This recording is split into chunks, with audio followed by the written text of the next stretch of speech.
कोई ऐसी कहानियाँ सुनी हैं जिनमें सच्चाई और रहस्य की धुन आपस में घुल मिल जाती है। आज मैं आपको एक ऐसी कहानी सुनाने जा रहा हूँ जो आपको हैरान कर देगी। एक गांव की साधारण सी दाई, एक मासूम बच्ची और एक ऐसा राज जो कभी पूरी तरह सुलझ नहीं सका। आयशा हरियाणा के एक छोटे से गांव की जानी मानी दाई थी। उसने अपनी ज़िंदगी में बड़े अजीब और मुश्किल केस देखे थे। वह पेशे से दाई थी और गांव में अक्सर बच्चों की डिलीवरी करवाया करती थी। एक मुस्लिम परिवार से ताल्लुक़ रखने वाली आयशा ने बहुत संघर्ष किया था। जब वह 10वीं कक्षा में थी तो उसने फर्स्ट डिवीज़न से परीक्षा पास की थी, लेकिन परिवार की खराब आर्थिक स्थिति और मां के कैंसर से निधन के कारण वह आगे की पढ़ाई नहीं कर सकी।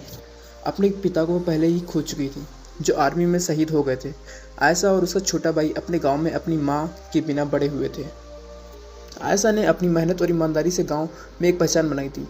वह अब एक नर्स की हेल्पर के रूप में काम करती थी और ज़रूरतमंद औरतों की मदद किया करती थी। उसके जीवन में आए केसों में से एक ऐसा केस था जिसने उसे न केवल चौंका दिया बल्कि उसकी सोच को भी हिला दिया। ये एक 14 साल की बच्ची का केस था जो बिना किसी मर्द के प्रेग्नेंट हो गई थी। अगस्त का महीना था। एक सुबह जब आयशा फजर की नमाज के लिए उठी तो उसका मोबाइल अचानक से बजने लगा। इतनी सुबह सुबह फ़ोन बजने पर वह चौंक गई। कॉल साजिया की थी, जो बहुत घबराई हुई आवाज़ में बोल रही थी, आयशा बाजी, जल्दी से मेरे घर आ जाओ, मेरी बेटी की तबीयत बहुत ख़राब है। आयशा को फ़ौरन समझ नहीं आया कि इतनी जल्दी क्या हो गया, पर उसने नमाज बाद में पढ़ने का निश्चय किया और साजिया के घर निकल पड़ी। जब आयशा साजिया के घर पहुंची तो उसे सीधे राबिया के कमरे में ले जाया गया। साजिया ने उसे बताया कि उसकी 14 साल की बेटी राबिया प्रेग्नेंट है। आयशा को यह सुनकर झटका लगा और उसने तुरंत राबिया का चेकअप किया।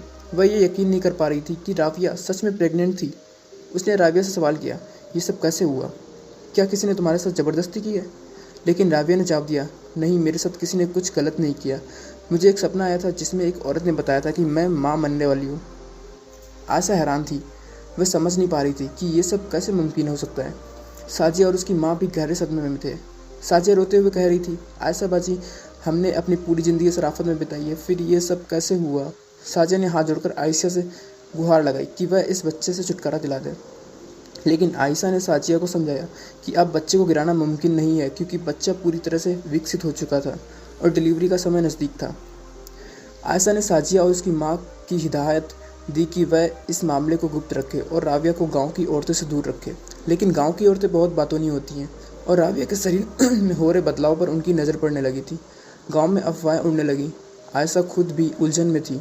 वह सोचती थी कि क्या सच में बिना मर्द के कोई औरत गर्भवती हो सकती है? राबिया की मासूमियत और उसकी बातों ने उसे भ्रमित कर दिया था। कुछ हफ्तों बाद एक रात आयशा की नींद फिर से एक कॉल से टूटी। साजिया ने फ़ोन किया और घबराई आवाज़ में कहा, आयशा बाजी, राबिया की तबीयत बहुत ख़राब है, वह दर्द से तड़प रही है। आयशा फ़ौरन साजिया के घर पहुंची। जब उसने राबिया को चेकअप किया तो उसने समझ में नहीं आया कि अब बच्चे के जन्म के समय आ गया है। राबिया का मामला गंभीर था और उसकी उम्र और उसकी तबीयत को देखते हुए उसे अस्पताल ले जाना जरूरी था। आयशा ने अपने पति को बुलाया, जो वैन चलाते थे। राबिया को जल्द से जल्द अस्पताल ले जाया गया। वहाँ डॉक्टर्स ने तुरंत डिलीवरी की तैयारी शुरू की। आयशा का दिल तेजी से धड़क रहा था। क्या राबिया और बच्चा सुरक्षित होंगे? अस्पताल में कुछ ही देर बाद राबिया ने एक स्वस्थ बच्चे को जन्म दिया। अब सबसे बड़ा सवाल था, ये बच्चा किसका था? लेकिन राबिया ने बार बार यही कहा कि उसे नहीं पता कि वह प्रेग्नेंट कैसे हुई। गाँव वालों में ये बात फैलने लगी कि राबिया बिना किसी मर्द के प्रेग्नेंट हो गई थी।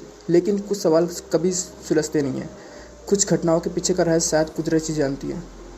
दोस्तों, ये कहानी कोई सवाल खड़े करती है, क्या राबिया सच कह रही थी? क्या सच में ऐसा मुमकिन है कि कोई बिना मर्द के गर्भवती हो जाए, या फिर ये सब किसी गहरे राज का हिस्सा था? ये कहानी हमें बताती है कि ज़िंदगी में कभी कभी ऐसी घटनाएं घटती हैं जिनका जवाब हमारे पास नहीं होता है। अगर आपको ये कहानी पसंद आई है तो इस वीडियो को लाइक और शेयर ज़रूर करें। धन्यवाद।